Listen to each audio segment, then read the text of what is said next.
राधे राधे। जय श्री हरि। अब हम भक्तमाल में भगवान के 24 अवतारों की कथा पढ़ेंगे।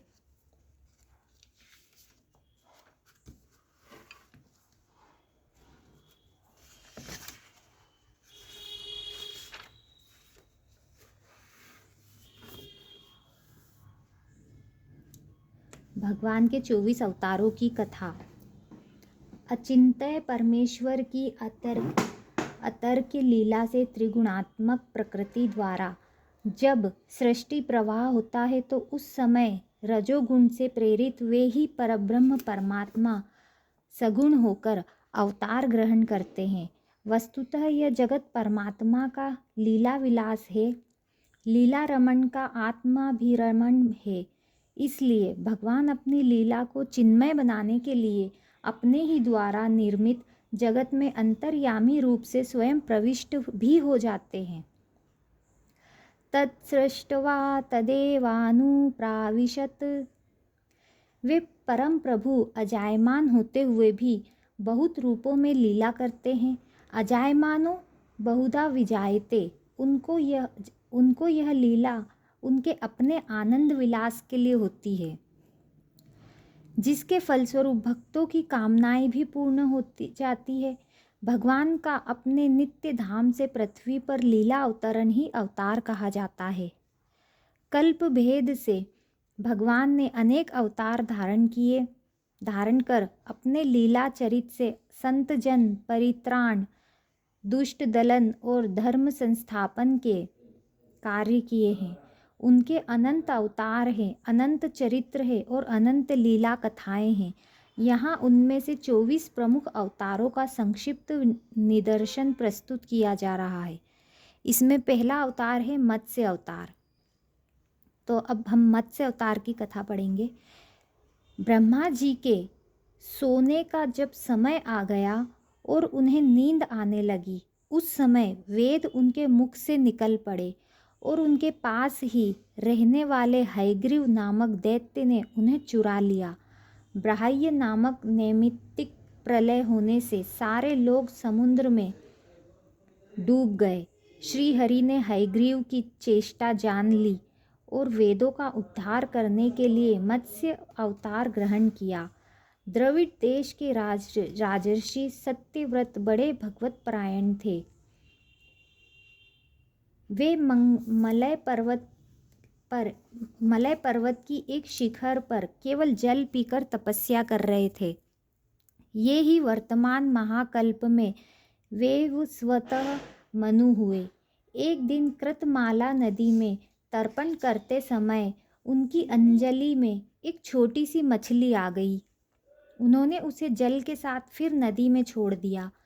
उसने बड़ी प्रार्थना की कि मुझे जल जंतु खा लेंगे, मेरी रक्षा कीजिए। राजा ने उसे जल पात्र में डाल लिया। वह इतनी बड़ी कि कमंडलू में स्थान न रहा। तब राजा ने उसे एक बड़े मटके में रख लिया। 2 घड़ी में वह 3 हाथ की हो गई। तब उसे एक बड़े सरोवर में रख दिया। थोड़ी ही देर में उसने महामत्स्य का आकार धारण किया। जिस किसी जलाशय में रखते उसी से वह बड़ी हो जाती। तब राजा ने उसे समुद्र में छोड़ दिया।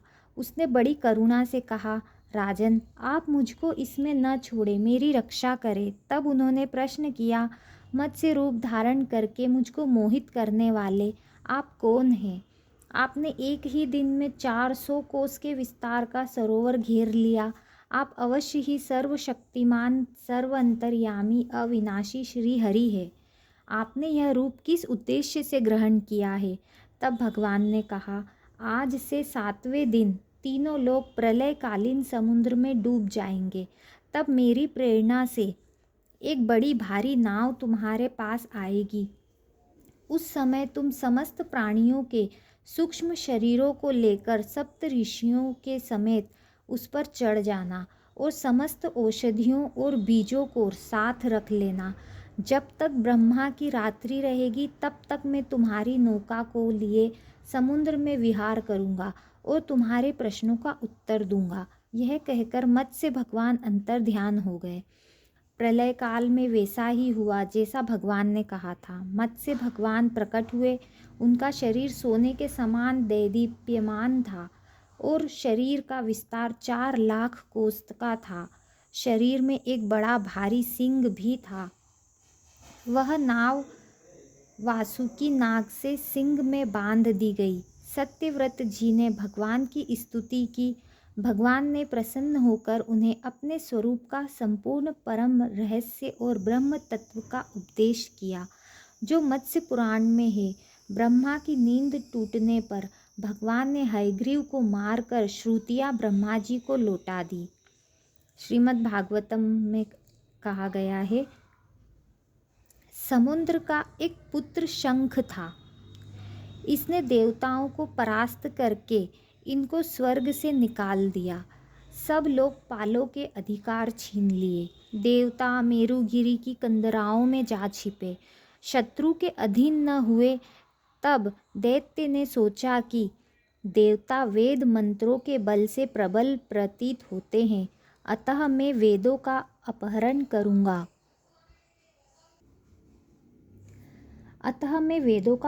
करूंगा। ऐसा निश्चय करके वह वेदों को हर लाया। ब्रह्मा जी कार्तिक की प्रबोधिनी एकादशी को भगवान की शरण गए।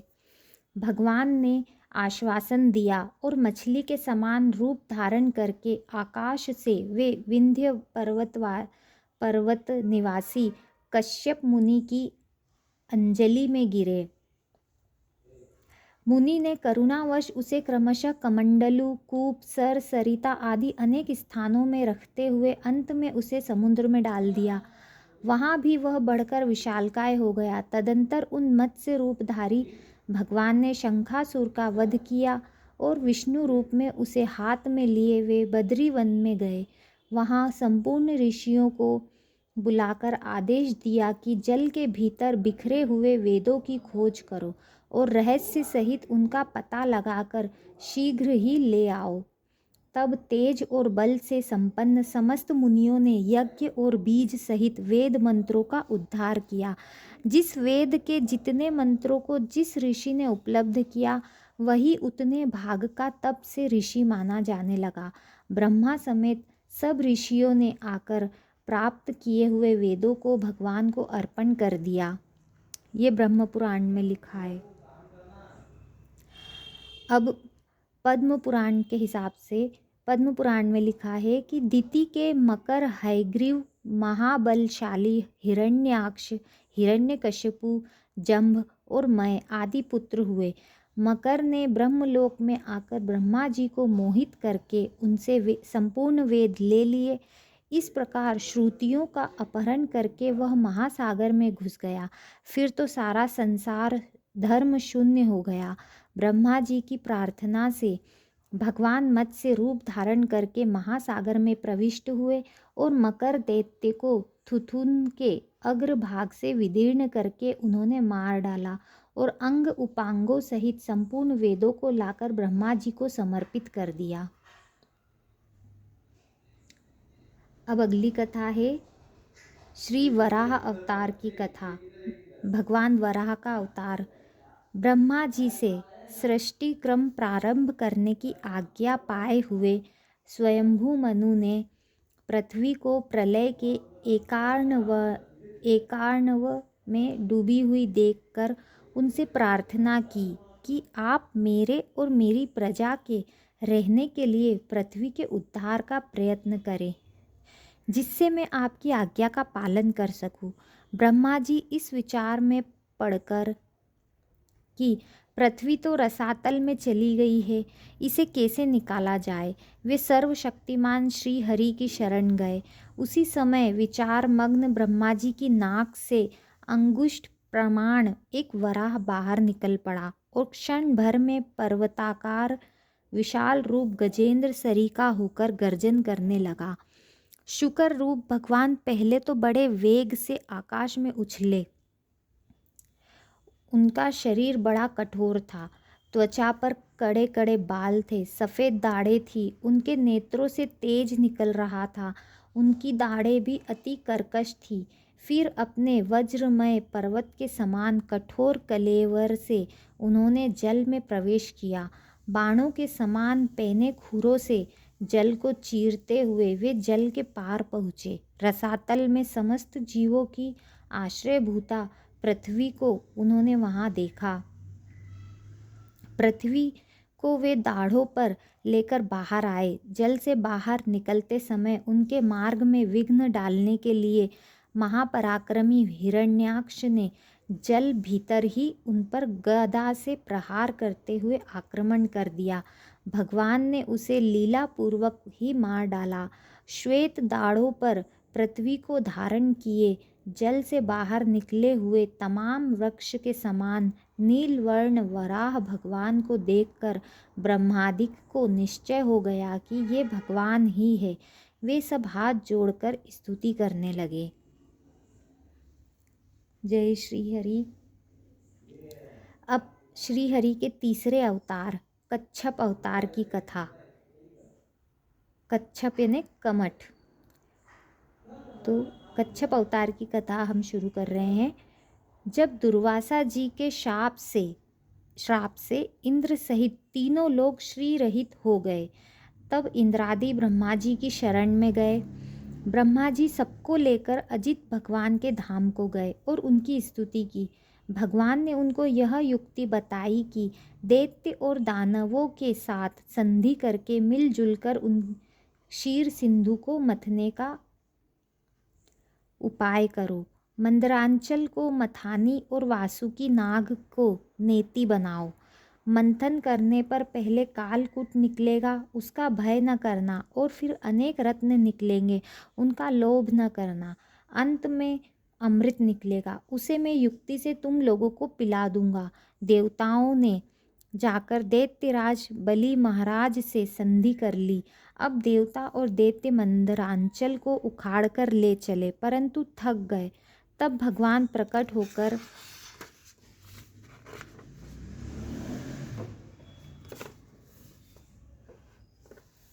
उसे उठाकर गरुड़ पर रखकर सिंधु तट पर पहुँचे।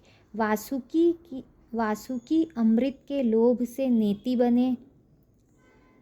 जब समुद्र मंथन होने लगा, तब बड़े बड़े देवता और असुरों के पकड़े रहने पर भी अपने भार की अधिकता और नीचे कोई आधार न होने के कारण मंदरांचल समुद्र में डूबने लगा। इस प्रकार अपना सब करा कराया मिट्टी में मिलते देखकर उन सबों का मन टूट गया। उस समय भगवान ने यह देखकर कि यह सब विघ्नराज गणेश जी की करतूत है, उन्होंने हंसकर कहा, सब कार्यों के प्रारंभ में गणेश जी की पूजा करनी चाहिए। सो तो हम लोगों ने बिल्कुल भुला दिया। बिना उनकी पूजा के कार्य सिद्ध होता नहीं दिखता। अब उन्हीं की पूजा करनी चाहिए। लीलामय भगवान की लीला है, वे स्वयं सर्वसमर्थ है, परंतु कार्य आरंभ में गणेश जी की अग्र पूजा की मर्यादा जो बांध रखी है, उसका पालन करने के लिए जब देवताओं और दैत्यों को यह परामर्श दिया तो सभी लोग उधर श्री गणेश जी की पूजा में लगे। इधर भगवान ने तुरंत अत्यंत विशाल एवं विचित्र कच्छप का रूप धारण कर समुद्र में प्रवेश करके अपनी 1,00,000 योजन वाली पीठ पर मंदरांचल को उठा लिया। तब देवता और दैत्य फिर बड़े वेग से समुद्र को मथने लगे। भगवान कच्छप रूप में मंदरांचल को धारण किए हुए थे। विष्णु रूप से देवताओं के साथ साथ रहे थे। एक तीसरा रूप भी धारण करके मंदरांचल को अपने हाथों से दबाए हुए थे कि कहीं उछल न जाए। मथते मथते बहुत देर हो गई, परंतु अमृत न निकला। अब भगवान ने सहस्र बाहु होकर स्वयं ही दोनों ओर से मथना आरंभ किया। उस समय भगवान की बड़ी विलक्षण शोभा थी। ब्रह्मा शिव सनकादिक जय जयकार करते हुए आकाश कमंडल से पुष्पों की वर्षा कर रहे थे। उन लोगों की ध्वनि में ध्वनि मिलाकर समुद्र भी भगवान का जय जयकार कर रहा था। समुद्र से सर्वप्रथम हलाहल कालकूट विष प्रकट हुआ, उससे त्रिलोक जलने लगा, तो उसे देवाधिदेव महादेव ने ग्रहण किया। फिर और भी रत्न निकले, उनमें से कामधेनु को ऋषियों ने स्वीकार किया। उच्चश्रवा नामक अति सुंदर बलिष्ठ अश्व को दैत्यों ने लिया। बाद में ऐरावत नामक महान हाथी निकला। वह देवताओं के राजा इंद्र को मिला। कौस्तुभ मणि के प्रति सभी लालायित थे। उसे भगवान ने अपने कंठ में धारण कर लिया। कल्प वृक्ष बिना किसी की अपेक्षा किए स्वर्ग में चला गया। अप्सराएं भी स्वेच्छा से स्वर्ग को ही प्रस्थान कर गई। भगवती लक्ष्मी ने अपनी ओर से उदासीन रहने पर भी सर्वगुण संपन्न भगवान विष्णु को वरण किया। वारुणी देवी को दैत्यों ने बड़े चाव से लिया। धनुष तो किसी से उठा ही नहीं। तब भगवान विष्णु ने उसे धारण किया। चंद्रमा को अनंत आकाश विचरने के लिए दिया गया। दिव्य शंख को भगवान ने स्वीकार किया। अंत में अमृत कलश हाथ में लिए हुए प्रकट मोहिनी स्वरूप धारण कर दैत्यों को व्यामोहित कर अमृत कलश उनसे लेकर अमृत देवताओं को पिला दिया। देवताओं की पंक्ति में सूर्य और चंद्रमा के बीच में एक राहु नामक दैत्य वेश बदलकर आ बैठा था।